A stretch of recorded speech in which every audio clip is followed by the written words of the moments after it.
Second episode की शुरुआत विकी नाम की एक परेशान महिला से होती है जो अपने कैब ड्राइवर को तेज़ गति से गाड़ी चलाने के लिए कह रही है और किसी को बुलाने की कोशिश करती है। फिर वह अचानक ड्राइवर को पुल के बीच में गाड़ी रोकने के लिए कहती है और फिर खुद पुल से कूदकर जान दे देती है। अगले दिन जो और उसका साथी माइक और हेनरी को हॉस्पिटल में 2 डेड बॉडी के साथ दिखाया जाता है।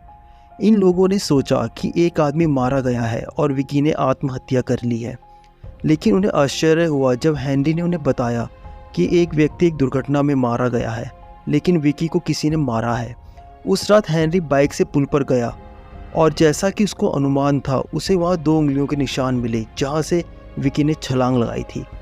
फिर वह वापस सड़क पर कूदने की कोशिश करता है, लेकिन एक ट्रक की चपेट में आ जाता है और उसकी मौत हो जाती है। टक्कर की आवाज़ सुनकर ट्रक ड्राइवर तुरंत बाहर भागता है, लेकिन उसे वहाँ पर कोई नहीं मिलता, जिसके बाद वो बहुत कंफ्यूज हो जाता है। अगली सुबह हेनरी ऑफिस लौटता है और लूकस उसे बताता है कि उसे विकी की उंगलियों के नीचे की स्किन मिली है। फिर वह उसे ये भी बताता है कि किसी ने उसकी मेज पर एक गिफ्ट छोड़ दिया है, और जब हेनरी ने उसे खोला तो उसने पाया कि किसी ने ट्रक द्वारा उसकी डेथ को लेकर दुख जाहिर किया है। हेनरी इससे काफ़ी डरा हुआ और परेशान है, क्योंकि वह साफ तौर पर उसका पीछा कर रहा है और उसके बारे में सब कुछ जानता है, लेकिन उन्हें उसके बारे में कुछ नहीं पता। लेकिन जब एवे उस अननोन के द्वारा भेजे गए कागज़ को देखता है और सर्च करता है तो उसे पता चलता है कि वो कागज़ वर्ल्ड वॉर सेकंड के बाद से बंद है। फिर हमें फ्लैशबैक में ले जाया जाता है जहाँ हेनरी उसी पेपर पर लिख रहा है कि वो एबेगल को क्यों छोड़ रहा है। इसी के साथ सीन दोबारा प्रेजेंट में आता है जहाँ हेनरी और जो विकी के ऑफिस में जाते हैं, जहाँ वो एक शिक्षक के रूप में काम किया करती थी। फिर वो प्रोफेसर जेम्स को खोजने जाते हैं और पॉल द्वारा उनका स्वागत किया जाता है। जेम्स उन्हें बताता है कि वे प्राचीन इजिप्ट लेखन के लिए एक कोडेक्स पर काम कर रहे थे और वो विकी के साथ पेपर जारी करने जा रहा था। वह उसे बताता है कि जब विकी की डेथ हुई तो वो अपनी पत्नी के साथ ओपेरा हाउस में था, लेकिन हेनरी को जेम्स पर विश्वास नहीं होता और वो जेम्स का पेन ले लेता है। फिर वह त्वचा के डीएनए को पेन तक ले जाते हैं और वो एकदम मेल खाते हैं।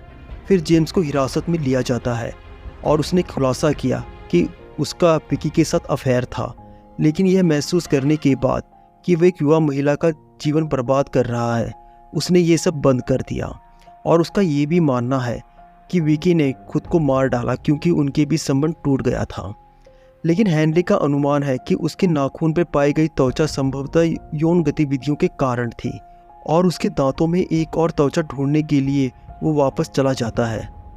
तभी उसे खबर मिलती है कि प्रोफेसर ने आत्महत्या कर ली है, लेकिन इसकी जांच करने के बाद उन्हें पता चलता है कि एक बाएं हाथ के व्यक्ति द्वारा प्रोफेसर को मारा गया है। जो और माइक फिर सुरक्षा फुटेज देखना शुरू करते हैं और जेम्स और उसकी पत्नी को नशे में देखते हैं, लेकिन हेनरी असली हत्यारे के साथ होता है जो पॉल है, जो हेनरी को बताता है कि विकी के कारण उसको कभी उसके काम का श्रेय नहीं मिल रहा था, जिसकी वजह से वो सुसाइड करने जा रहा था। और जब विकी उसे रोकने की कोशिश करने वहाँ पहुँची तो उसने उसे ही वहाँ से गिरा दिया। इसके बाद पॉल ने हेनरी को चाकू से बंधक बना लिया और भागने की कोशिश की, लेकिन जो और माइक उसे सिक्योरिटी कैमरा में देखते हैं और उसे रोकने के लिए पॉल पर शूट कर देते हैं। उस रात हेनरी को अननोन आदमी का फिर से फ़ोन आता है।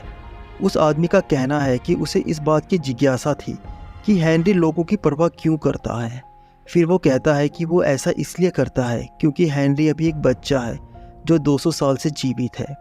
फिर वो हेनरी से कहता है कि वो उसे मैडम कहकर बुलाए, और जब हेनरी उससे मिलने के लिए कहता है तो वो जवाब देता है कि वे समय पर ज़रूर मिलेंगे।